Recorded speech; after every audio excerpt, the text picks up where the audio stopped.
friends. Thank you for tuning in and watching the news that makes you go, ah! Brrr. Or simply, what the, why? I can't believe no one else is talking about this. Well, my name is Caterina Antonina Campagna, and I'm here to talk to you about it. This is what we're going to look into this week. UFOs and all that they entail. We're going to start off with a story from the Puerto Rican rainforest from a woman named Rosario, who in the year 2000 says she had an encounter of the mysterious kind.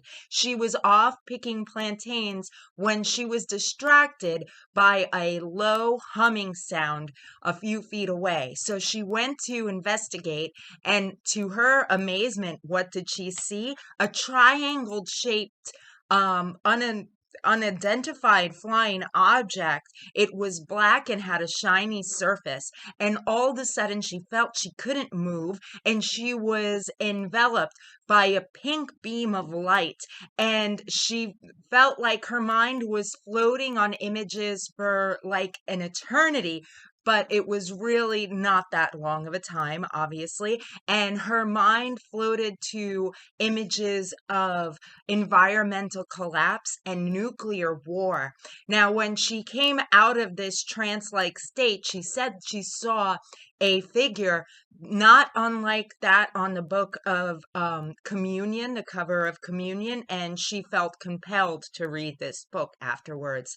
Not only that, the next day, she went from being a animal eater, a meat eater, a carnivore, to a vegetarian, a strict vegetarian diet. Interestingly enough, a few days later, there was a report by two young girls in the same location of a chupacabra, a spiked, unknown type beast of mysterious origin.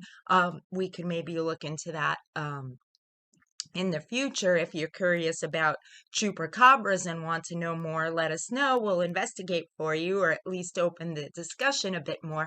But anyway, this chupacabra who was looking upon these two girls obviously had some sort of mission, because instead of eating them or attacking them, it ran off into the deep heart of the rainforest.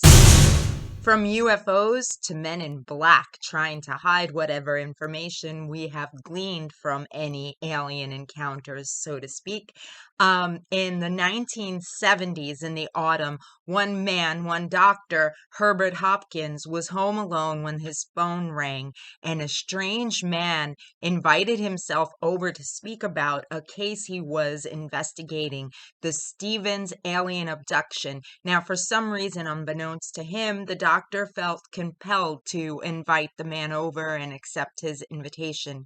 Now, it was the 70s, so cell phones weren't around yet, and there were no payphones around the doctor's home. And suddenly, as if by magic, the visitor appeared at his doorstep. With a brim hat and suede gloves, he came into the residence and spoke to Dr. Hopkins.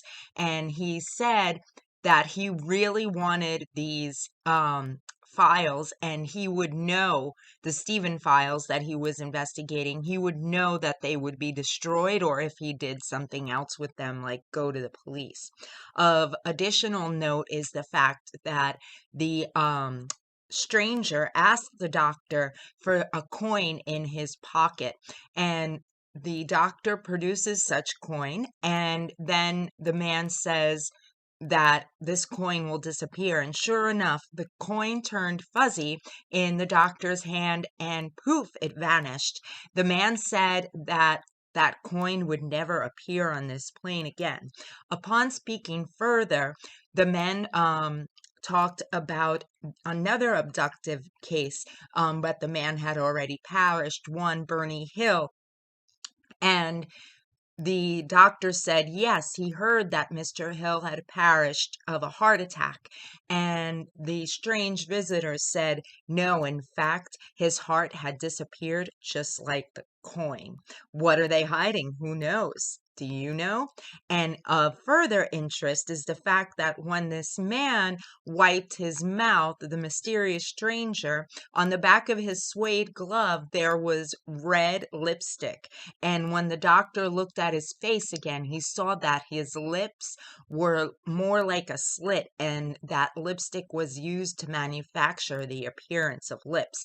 And as the men speaked further, the speech of the strange visitor became more and more labored and spaced apart, almost as if robotic sounding as well, the doctor reported.